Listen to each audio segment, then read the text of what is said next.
Hey guys, it's me Sujoy over here. I'm back with another video. So I hope you guys are all doing well. So today I'm going to be talking about foreign arrivals to Vietnam hits nearly 10 million.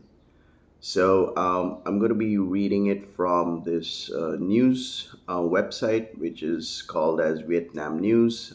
This is my go-to guide when it comes to keeping myself updated with the latest Vietnam trends, and also visa updates. So I'm going to read this article out for you, and then later I'm going to be also keeping a link for this article down in the description below for you to get access.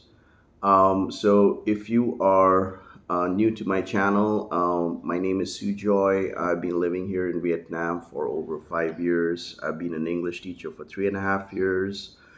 And right now I run a digital marketing online business, and I'm also a full-time YouTuber and a part-time English teacher. So if you're new to my channel, welcome to my channel. Right, so before I start, as usual, I would like to drink my morning coffee a bit better. Okay, all right, so let's dive in. Okay, so the article titled Foreign Arrivals to Vietnam Hits Nearly 10 Million in the First 10 Months. I got my itchy nose, yeah. All right, so per country breakdown, the Republic of Korea remained the biggest source of visitors to Vietnam with a total of 2.9 million holidaymakers, followed by China. The two markets accounted by 42% of the total numbers of tourists to Vietnam. So apparently, it looks like Korea and China are leading the race when it comes to foreign arrivals to Vietnam. All right, so the number of international visitors to Vietnam as of October has reached 9.997 million, 4.2 times higher year on year, according to the latest report from the General Statistics Office of Vietnam. So this means that the first 10 months of 2023, Vietnam has surpassed the target of 8 million international tourists for a whole year by about 25%. So great job, Vietnam. That's really good. All right, so it should be noted that the target was set by tourism authorities early in year before China, the biggest source of foreign tourists to Vietnam in 2019, which announced its reopening plan, including inbound and outbound tourism after years of stringent border lockdown. So, as we all know, that China recently has opened up its border because of the pandemic. So right now, there's a huge surge of Chinese tourists who are also going to Thailand. So I believe that would be ranked number one for Chinese tourists visiting Thailand. And now I think the second position would be Vietnam. Chinese tourists are going a lot to Vietnam, and especially if you're going to Da Nang, there are a lot of Chinese tourists over there, and also there are a lot of Korean tourists because I remember when I used to live in Da Nang, and also surprisingly, you can even change, they accept the Chinese yuan over there in Da Nang. So, yeah. All right, so compared to 2019, the number of arrivals so far this year still only represents only 69% of the pre-pandemic flight. In October alone, 1.1 million tourists have come to Vietnam, 5.5% higher than September, and up to 2.3 times compared to last year's October.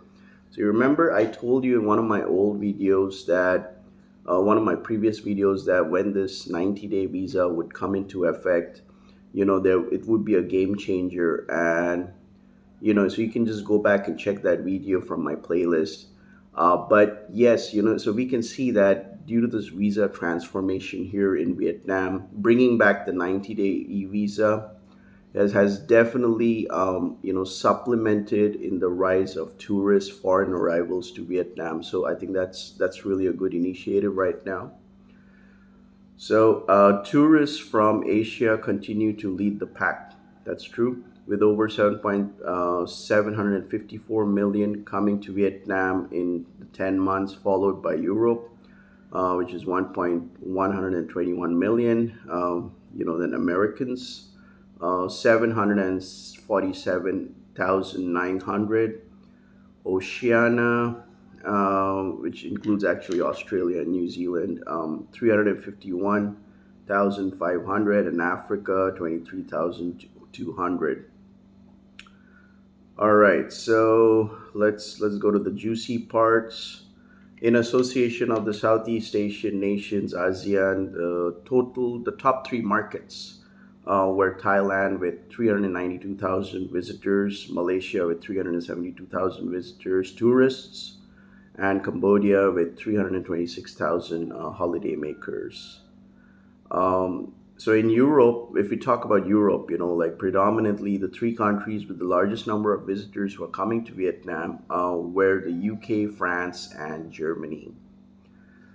Out of the total arrivals by air reached over 8.7 million, accounting for 87.5%, and a 4.2 fold increase compared to the same period last year. So arrival by land reached nearly 1.2 million.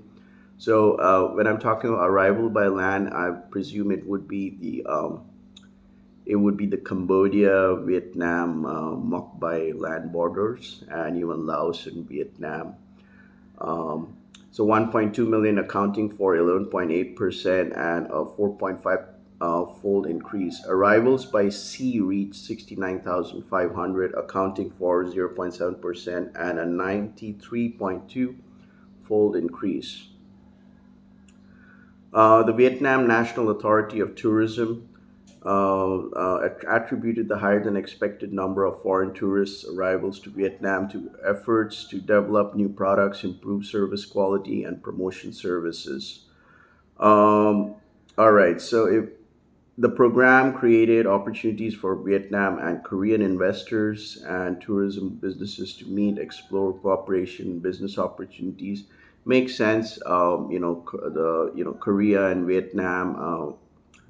They have a lot of bilateral agreements, especially when it comes to infrastructural product projects. Yeah, so Vietnam does have a very, very good relationship with Korea, and it's very easy for Korean tourists to come to Vietnam for a few days, hang around, and go back. And for the Vietnamese nationals, yes, they can visit Jeju Island. They don't need any visa to go to Jeju Island, but I believe Vietnamese passport holders do require visas to go to Korea, but not to Jeju Island, if I'm right. Correct me if I'm wrong, so you can comment down in the section below. So yeah, this is a great update over here. Just wanted to highlight is that there needs to be certain transformations, especially when it comes to certain tourist attractions. So I'm coming up with a video. That's also article news from Vietnam News. So I'm going to be talking about it. I'm also going to be talking from my personal point of view, my experiences of that specific tourist location. So I'm going to be talking about that. Yeah, so the 3 months tourist visa, 90-day tourist visa is definitely a game changer. What I would also like to propose, if it could be taken into consideration, would be allow the 3 months tourists who are out here in Vietnam who are residing on the 90-day e-visa. I think it would be a better option if they can renew their visa within Vietnam, like instead of exiting Vietnam or taking a land border or flying to Thailand, because that all adds up to costs. So let's say tourists want to stay over here a bit longer. I think it would be a good idea if they can renew their visas within Vietnam without exiting. And also, it would be good to see if the 6 months visa can come back, because I remember pre-pandemic you had the 6 months tourist visa, and if possible, launch a 1 year tourist visa. I mean, multiple entry or single entry. It doesn't matter if the price is a bit higher, but foreign tourists, I mean, that we are willing to pay that money, because that would be definitely another big game changer. So yeah, so I think that would be a good move, if the 90-day e-visa could be renewed within Vietnam, without foreigners having to exit, and then having to wait for another 7 working days, and then coming back to Vietnam. So I think that would be a good initiative, and also to bring back the 6 months visa, the tourist visa, which we had pre-pandemic. So that would be really nice, because there are foreigners who would like to live longer here in Vietnam and explore Vietnam. And also a couple of proposals which I may like to add is, it would be nice if a digital nomad visa could be launched here in Vietnam, because there are many digital nomad tourists who are visiting Vietnam. Like Bali, I believe they have a digital nomad visa. Thailand also, I believe they do have. So yeah, why not Vietnam? So a digital nomad visa, if it could be rolling out, so that would be great. um, and also a retirement visa for Vietnam. Half the cost what foreigners pay out there in Thailand, because the Thailand elite visa is pretty expensive and not everybody can afford it. You have to show a substantial amount of large capital in Thai baht. So yeah, it would be nice to see a retirement visa and a digital nomad visa being launched out here in Vietnam, hopefully by this year. So yeah, I hope you guys enjoyed watching this video. So if you like watching this video, make sure to like and subscribe to my channel. If you're traveling around in Southeast Asia and you want to start a successful online business and you want to earn passive income online, make sure to check the link down in the description below. It's an exclusive webinar invite, which is free to join. So you can join it and you can understand the entire business model. Additionally, you can support me on PayPal. So yeah, so all the links are down in the description below. So with that being said, you guys have a great day. This was me, Sue Joy. Peace out.